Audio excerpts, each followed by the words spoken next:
हाँ, तो जी फ्रेंड्स, कभी आपने ऐसा सुना है या कभी आपके साथ ऐसा हुआ है कि आप जो है वो फ़ेसबुक पे लाइव स्ट्रीम कहीं मैच देख रहे हो और कमेंट सेक्शन में आपको जो है ना वो नज़र आ रहा हो कि भाई आप हमें इतने पैसे दें, ये फलाना साहब हैं, नंबर लिखा होता है और जो है वो हम आपको इतने पैसों में यूरोप पहुँचाएँगे।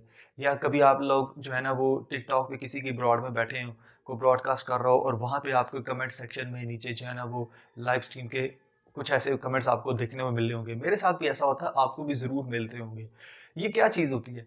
ये एक्चुअली जब मैंने इस पे रिसर्च किया, जब मैंने एक नंबर पे कॉन्टैक्ट किया जो कि फ़ेसबुक से मैंने देखा था, जो आपको कह रहा होता है कि आप इस नंबर पे कॉन्टैक्ट करें, आपको इतने पैसों में हम आपको इटली पहुँचा देंगे, जर्मनी पहुँचा देंगे और ज़्यादातर वो इटली का आजकल जो है ना वो बताते हैं।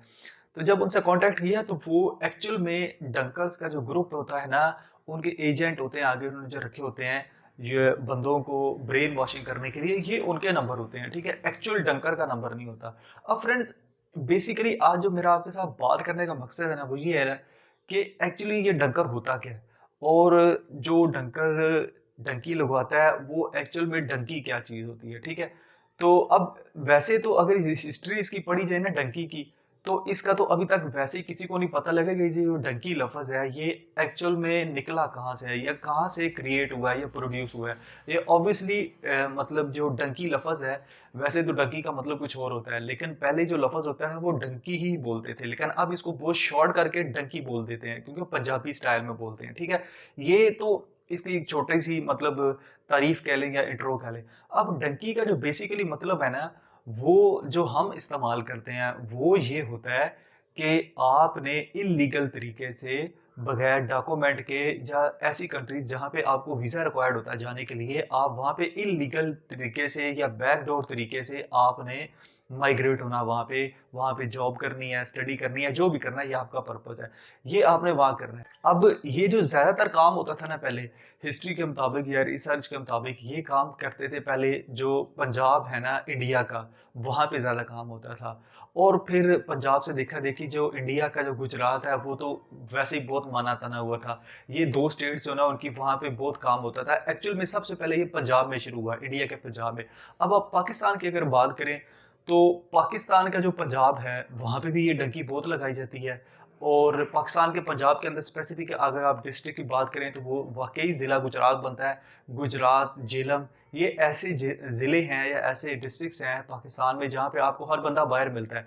और वो या तो उनका जो मतलब पुराने लोग हैं वो डंकी लगा के गए होते हैं, या एक आध बंदा बाहर कैसे गया है तो वो बाकियों को डंकी लगा के बुलाते हैं। अब फ्रेंड्स, बात करते हैं कि ये तो चले आपको जो है ना वो इस तरह बता दिया कि ये कहाँ से हिस्ट्री शुरू हुई। अब मैं आपको ये बताता हूँ कि ये डंकी वाले आपके साथ मतलब कॉन्टैक्ट कैसे करते हैं। तो जैसे मैंने आपको बताया, सोशल मीडिया का दौर है, लाइव स्ट्रीम्स आपको देखते हैं, आप बेतहाशा टिकटॉक देखते हैं, आप कमेंट्स देखते हैं यूट्यूब पे, तो आपको बेसिकली जो उनको अट्रैक्ट करते हैं ना, वो ये प्लेटफ़ॉर्म इस्तेमाल करते हैं वो। उनको पता है कि दुनिया बैठी होती है इस चीज़ पे, तो वो आपको ऐसे मैसेज करते हैं। और इवन कि ऐसा भी होता है कि आपको व्हाट्सएप पे भी मैसेज आते हैं कि और मतलब प्रमोशनल मैसेज होते हैं, आपके मोबाइल नंबर पे भी ऐसे मैसेजेस आते हैं कि आप जो है ना वो हमारे साथ राब्ता करें, हम आपको यहाँ तक पहुँचाएँगे। अब फर्ज किया एक बंदा जो है ना वो आपके मतलब उनके जाल में फंस गया, डंकर्स के जाल में फंस गया। और ऐसे लोग कौन फंसे हैं, उनका सॉफ्ट टारगेट कौन सा होता है? सॉफ्ट टारगेट उनके वो लोग होते हैं जो कि बाहर नहीं जा सकते। अब बाहर क्यों नहीं जा सकते? बाहर जा भी सकते हैं और नहीं भी जा सकते। वो इस तरह कि एक बंदा है, उसने मतलब गरीब है, गुरबत आपको पता है पाकिस्तान में, ऑब्वियसली मैं डिसार्ड तो नहीं कर रहा आपको, लेकिन पाकिस्तान में हालात कैसे हैं, इंडिया में हालात कैसे होते हैं। हर कोई बंदा चाहता है मैं अपना और बच्चों का जो फ्यूचर है वो ब्राइट करूं, ठीक है, ज्यादा पैसे कमाऊं। हालांकि ये हमारा माइंड है, हम पैसे यहाँ पे भी कमा सकते हैं। तो हम बेसिकली क्या बात कर रहे हैं कि वो पैसों के लिए हम बात करते हैं कि बाहर जाते हैं, ठीक हो गया, या स्टडी के लिए बाहर जाते हैं। अब स्टूडेंट्स हो गए या पैसे कमाने के लिए जब बाहर जाता है तो उनके पास एक तो इतना पैसा नहीं होता, ठीक है, ये पहला रीजन है, वो डंकर से राब्ता करते हैं। दूसरा, दोस्त वगैरह आपको कहता है कि यार मैं भी गया हूँ और देखो मैं ये कर रहा हूँ वो कर रहा हूँ, तब आपका माइंड करता है। उसके बाद तीसरा जो रीजन होता है, आप सोशल मीडिया देखते हैं, तो सोशल मीडिया पे लोग कहते हैं और लग्जमबर्ग का वीजा ले लो, जी स्वीडन का वीजा ले लो, जैसे पाकिस्तान में 1 किलो चीनी के साथ सिम फ्री नहीं मिल रही होती आजकल 100 रुपए में, वो सीन इस तरह वीजे दे रहे हैं पाकिस्तानी फ्रॉडी है। वो सारे के सारे डंकर्स के ग्रुप के एजेंट्स ही होते हैं एक किस्म के, जो कि दो नंबरी आपके साथ कर रहे होते हैं। सोशल मीडिया पे लोग ये कहते हैं कि भाई ये जॉब है, खाना पीना रहे, सब कुछ फ्री, मतलब यूरोप को आप लोगों ने क्या दुबई बना दिया है या सऊदी अरब बना दिया है। तो ये वो चीजें फैक्टर्स हैं जिनसे बंदा अट्रैक्ट होता है। उसके बाद एक और फैक्टर गुर्बत, तो मैंने आपको बताया। उसके बाद जो मेन चीज है ना, वो ये होता है कि आप जब अप्लाई करते हैं किसी तरीके पे, आपके पास पैसे नहीं होते हैं। अगर आपको पैसे हो भी, तो आप जो वीजा रिक्वायर्ड है ना लीगल तरीके से, उसकी किसी एक शर्त को पूरा नहीं कर सकते। फर्ज की आपको इंग्लिश लैंग्वेज नहीं आती, जो कि मतलब मेनली उनकी रिक्वायरमेंट है, तो आप उस मतलब उस चीज को बाईपास करने के लिए भी जो है ना वो डंकर से राब्ता करते हैं। ठीक है, ये वो सारे फैक्टर्स हैं जिसको हम कहते हैं कि यार एक बंदा मजबूर होता है कि मैंने जो है ना वो डंकर से राब्ता करके, उसे कांटेक्ट करके, डंकी के जरिए ही जो है ना मैंने बाहर जाना है। अब डंकर जो होते हैं ये वो पैसे किस तरह लेते हैं, पैसे जो है वो कितने लेते हैं। तो जो बेसिकली आप अगर इनकी रिसर्च करें, हिस्ट्री पढ़े ना, तो वो आपको पता लगता है कि ये जो डंकर्स हैं ये आपसे 25 लाख से 50 लाख 60 लाख रुपया इजीली ले लेते हैं। अब मैं आपको ये बताऊं उनके पैकेज होते हैं। अब पैकेज वो डंकर्स कैसे जो है ना वो आपको मतलब डिफाइन करते हैं पैकेजेस को। अब जैसे कहते हैं ना जैज के पैकेज, कॉल का ये मतलब वॉइस का पैकेज और डाटा का पैकेज, इस तरह ना इनके मुख्तलिफ सारे पैकेजेस होते हैं। ठीक है, पैकेजेस के नाम मुझे डायरेक्ट नहीं पता वैसे कि क्या क्या होता है, ये हर डंकर का एक अलग तरीका होता है। लेकिन पैकेजेस में होता क्या है, अब वो जो पैकेज होता है ना, वो आपको एक्चुअल में बता रहा होता है कि आपने जाना कहाँ पे। ठीक है, वो पैकेज आपके हिसाब से उन्होंने तैयार किए होते हैं। अगर एक बंदा आता है उनके पास, वो कहता है मैंने जो है ना वो इटली जाना है, सबकी डेस्टिनेशन यूरोप ही होती है, तो वो फिर आपको बताता है कि आप किस रूट्स के थ्रू जाएंगे तो आपको इतना पैसा लगेगा। एक्चुअल में पैकेज वो डिफाइन करता है। अगर आप उसको 20 लाख रुपया दोगे, तो ऑब्वियसली फिर वो आपको बॉर्डर के बहुत पीछे जाके छोड़ देगा। ठीक है, रास्ते में आपको खाना पीना भी कुछ नहीं मिलेगा। अगर आप लोग 30 रुपया देंगे, तो फिर वो आपको कहेगा कि ठीक है मैं आपको इस मुल्क में बाई एयर तक पहुंचा दूंगा। ठीक हो गया। अगर आप ज्यादा अच्छे पैसे दोगे, तो फिर वो क्या कहेगा कि ठीक है जो मेरा बंदा है ना, वो आपको सेफली लेके भी जाएगा, रास्ते में खाना पीना हर चीज उसकी प्रोटेक्शन भी होगी, उसको अलग ग्रुप होगा, और वो आपको बिल्कुल बॉर्डर क्रॉस करा के भी बताएगा। ठीक है, वो बॉर्डर के आगे नहीं जाते उस कंट्री के, उस जो एजेंट होते हैं वो आपको बॉर्डर तक छोड़ते हैं, और आपकी अपनी जो निगरानी है उसमें जो है ना वो सिक्योरिटी में आपको बॉर्डर क्रॉस करते हैं। मतलब ये इस तरह के पैकेज हैं, और ये 60 लाख रुपया तक लेते हैं, 25 से 60 लाख रुपया। अच्छा, अब यहाँ तक तो आपको ये पता लग गया कि भाई ये इनके पैकेजेस क्या होते हैं और कितने पैसे ये आपको चार्ज करते हैं। ठीक हो गया। अब मैं आपको ये बताता हूँ एक्चुअल जो चीज है कि ये आपको लेके कैसे जाते हैं, अब इनके रूट्स कौन से होते हैं। ठीक है, अब रूट भी एक्चुअल में डिफाइन कर रहा होता है आपके पैकेज को। ठीक है, आपको ये कहेंगे कि भाई आपने क्या करना है, आपने सबसे पहले आना है पाकिस्तान में इकट्ठे होना है कोयटा में आपको ये इकट्ठे करते हैं, और उनकी रिहाइश होती है, एक दिन वहां पे रुकवाते हैं, वहां पे आपको तैयार करते हैं। उसके बाद आपको ये पंजगूर का सफर करवाते हैं, कोयटा से आगे है ईरान के बॉर्डर की तरफ। पंजगूर से आपको ये जो बड़ी गाड़ियां होती हैं, खुले डाले जो होते हैं, उसमें आपको बिठाते हैं, 200 का ग्रुप, 100 का, 150 का ग्रुप, और ईरान का बॉर्डर पार करवाते हैं। ईरान का बॉर्डर जब पार करवाते हैं, तो उसमें हो सकता है आपका जो 200 का ग्रुप है उसमें आपके साथ 150 रह गया हो। जो पीछे रह गया, जो मर गया, कुछ भी हो गया या बीमार है, उन्हें कोई परवाह नहीं है। ठीक हो गया। ये आपसे ईरान का बॉर्डर पार करवाएंगे और आपको एक कोड दे देंगे। वो कोड आपने आगे जो ही बॉर्डर पार करेंगे, तो जो ईरानी लोग होते हैं वो भी उर्दू वगैरह ही मतलब कन्वर्सेशन कर रहे होते हैं, उनको भी पता होता है, इनके कांटेक्ट होते हैं डंकर्स के, इंटरनेशनल ग्रुप होता है ना सारा, वो आपको कहते हैं कि भाई हम इधर पहुंच गए हैं। ठीक हो गया। जब वो आपको उधर ईरान का बॉर्डर पहुंचते हैं, तो आपको फिर फोन देते हैं और आपको कहते हैं कि अपने घर में फोन करो और उन्हें बताओ कि अभी हम ईरान पहुंच गए हैं, ईरान के तक ये इतने पैसे बनते हैं, वो आप दे दें। घर वाले लेना परेशान होते हैं कि भाई अभी ईरान पहुंचे हैं, कितने दिन लगते हैं, चाहे खैर जो भी है, वो पैसे दे दिए। उसके बाद अब ईरान में जो गाड़ियां हैं ना, वो आपको ऐसे नहीं है कि आपको बिल्कुल मतलब खुले डुले आम सड़कों पे लेके जाएंगे तेहरान के थ्रू, नहीं, पहाड़ों के में ही लेके जाते हैं। मतलब ठीक है, बड़ी खुली गाड़ियों में और डिग्गियों में छुपा के, कंटेनरों में छुपा के लेके जाते हैं, और आपको टर्की के बॉर्डर पर पहुंचाते हैं। अब टर्की के बॉर्डर से जो है वो फिर अब ना वहां पे काफी सारे रास्ते शुरू होते हैं। अब टर्की के रास्ते पे पहले ये लोग जो जाते थे ना, ये टर्की से पहुंचते थे, टर्की क्रॉस किया, टर्की क्रॉस करके हो सकता है आपको जो 150 बंदा है ना वो 100 रह गए हो, टर्की क्रॉस किए किसी तरीके से, आगे कंटेनरों में छुप छुपा के यूनान के बॉर्डर पे पहुंच गए। टर्की और यूनान का बॉर्डर है, वहां पे जाते थे। अब यूनान और टर्की ने अपनी बाड़ लगा दी है, फेंस लगा दी है, बहुत सिक्योरिटी फोर्सेस लगाई हैं, ठीक है। और उनके जो खास तौर पे नहर है वहां पे उनके बॉर्डर पे, उस पे भी, वहां पे भी काफी सारे लोग मरते थे। तो वहां पे बोट्स के थ्रू, हवा वाली जो बोट्स होती हैं उनके थ्रू लोग जाते थे, वो फट जाती थी। तो वो खैर कैजुअलिटीज बहुत सारी होती थी वहां पे ईरान और टर्की के बॉर्डर पे। तो अब इन्होंने क्या किया, अब वो रूट बदला है।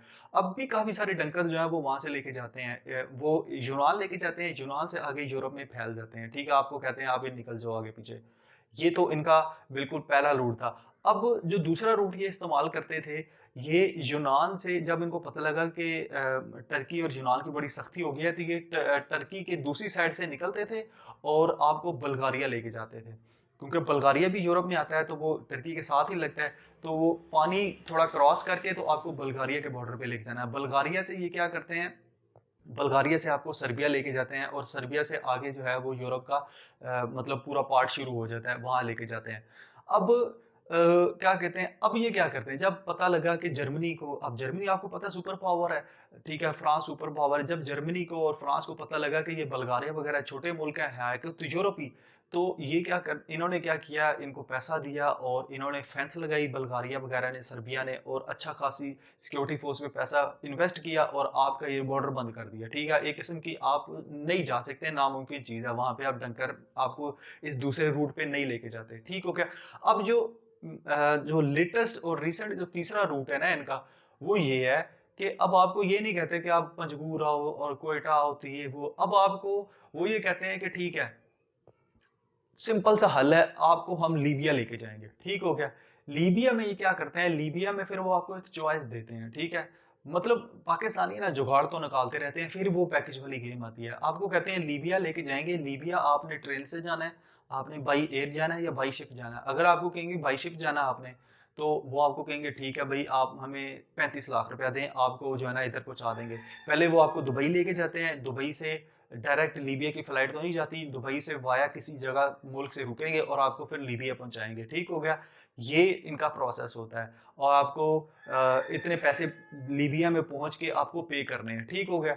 जब आप लीबिया पहुंच जाते हैं, फिर आपको कहते हैं जी घर वालों को फोन करो, उन्हें को इतने पैसे दे दो। उसके बाद लीबिया के बाद आपकी डेस्टिनेशन एक्चुअल में शुरू हो जाती है, आपने मैक्सिको की तरफ जाना है या आपने यूरोप की तरफ जाना है। अब लीबिया से जो ज्यादा लोग जाते हैं ना, वो सारे के सारे इटली की तरफ जाते हैं, क्योंकि एक्चुअल में डेस्टिनेशन हमारी तो यूरोप होती है और इटली होती है, जर्मनी में तो नहीं जा सकते हम। तो इटली एक आसान टारगेट है, और वो आसान टारगेट इसलिए है कि आप लीबिया के पानी क्रॉस करेंगे, पैसिफिक ओशियन आता है और वो बहुत बड़ा है, ठीक है। उस ओशियन से आपने तकरीबन को 4-5 दिन का सफर करना है, दिन रात का, और क्रॉस करके आपने इटली का जो इंटरनेशनल वाटर है वहां पे जाना है।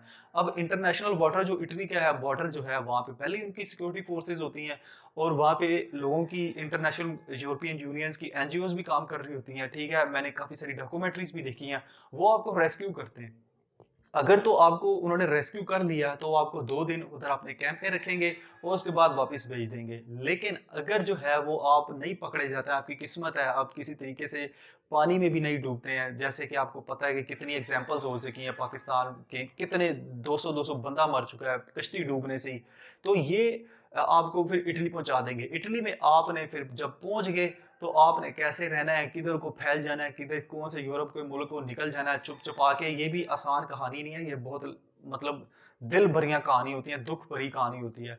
अब मैं आपको ये बताता हूँ कि आपके साथ हर्डल्स कौन सी आती है। हर्डल्स मैंने आपको बताया, जो ही आप पाकिस्तान से निकलेंगे, पाकिस्तान के पंजगूर में ही पहुंचेंगे, तो आपको डालों में बंद करते हैं, कंटेनर में बंद करते हैं, आपको बीमारियां लगती हैं, आपको कीड़े मकोड़े सब कुछ होता है आपको। यहाँ तक मैंने ऐसी स्टोरियां सुनी है कि लोग 65-65 लाख रुपया दे के कनाडा के बॉर्डर पे पहुंचते हैं, और वो ऐसी बॉर्डर पे पहुंचाते हैं जहां पे -35 डिग्री सेंटीग्रेड टेम्परेचर चल रहा होता है, ठीक है। और 3-3 फुट बर्फ पड़ रही होती है वहां पे। जब आपका एक छोटा बच्चा हो, साथ फैमिली हो, आप हो, ठीक है, और वाइफ हो और भी हो, आपके यार दोस्त हो, आप उस 2.5-3 फुट की बर्फ पे गिरेंगे और आप पाकिस्तान इंडिया से आए हुए हैं, तो डेफिनेटली आपको पता लग जाएगा कि वो 35 -35 डिग्री सेंटीग्रेड बर्फ क्या होती है। ठीक है, तो वो लोग मर जाते हैं वहां पे। और ये बड़ी हर्डल्स हैं, और खास तौर पे जो डेडलीस्ट बॉर्डर जिसको बोला जाता है वो मेक्सिको और यूएसए का है। उस हालांकि फेंस लगी है, वहां पे सिक्योरिटी फोर्सेज है उनकी, लेकिन क्या है, लोग फिर भी तारे काट के लोग क्रॉस करके निकल जाते हैं। लेकिन वो जब निकलते हैं तो उनको बड़ी हर्डल्स आती हैं। आप ऐसी मूवीज देखें, डॉक्यूमेंट्रीज देखें, आपको पता लग जाएगा कि यार ये डंकी एक्चुअल में चीज क्या है, इसकी रियलिटी क्या है। बेसिकली वीडियो जो बनाने का मकसद है ना, वो आपको अवेयरनेस देना है। अवेयरनेस देना कि ये कैसे लोग काम करते हैं, कैसे आपको अट्रैक्ट करते हैं, या आप कैसे इनके जाल में आते हैं। कई लोग जाल में नहीं आते, कई लोग खुद जो है ना वो इनसे कांटेक्ट करते हैं। आपको क्या हर्डल्स आती हैं, कितने इनके पैकेजेस होते हैं, ये तमाम चीजें जो है ना वो इस वीडियो में मैंने कंप्लीट करने की कोशिश की है। तो होपफुली आपको समझ तो जरूर आई होगी। और आप एंड पे यही मैसेज है कि कभी भी जो है ना वो शॉर्ट टर्म के लिए या अपने शॉर्टकट के लिए किसी डंकर से कांटेक्ट ना करें, उनके जाल में ना आए, फ्रॉड में ना आए। आप लीगली चले जाएं। आप जो है वो लीगली भी अगर आप रिक्वायरमेंट मीट कर रहे हैं, तो आप 35-40 लाख रुपया इकट्ठा करके, जमीन आपने बेचनी है या जो भी आपका घर की मतलब जो भी है आपने बेचना, बाहर जाना ही है ना मजबूरी से, तो आप लीगली जाएं। अगर किसी तरीके से खुदा ना खासा आप लीगली कोई रिक्वायरमेंट पूरी नहीं कर सकते हैं, तो मेरे भाई आप अरबियों के मुल्क चले जाएं, वहां पे भी अच्छा खासा पैसा है। बाहर ही जाना है ना, दुबई, ऑस्ट्रेलिया, दुबई चले जाओ, सऊदी अरब चले जाओ, वहां पे आप पैसा कमाओ। जब आप पैसा कमा लोगे ना, तो फिर लोग आगे जाते हैं यूरोप में। आप डायरेक्ट यूरोप ना जाओ। ठीक हो गया, ये मैसेज था और ये तमाम आपको वीडियो बताने का मकसद था। होपफुली आपको पसंद आई होगी। आपका कोई कमेंट है, जरूर फीडबैक मुझे कमेंट सेक्शन में दें। और अगर वीडियो अच्छी लगती है तो दोस्तों के साथ जरूर शेयर करें। नेक्स्ट इंशाल्लाह किसी टॉपिक में मिलते हैं। अल्लाह हाफिज।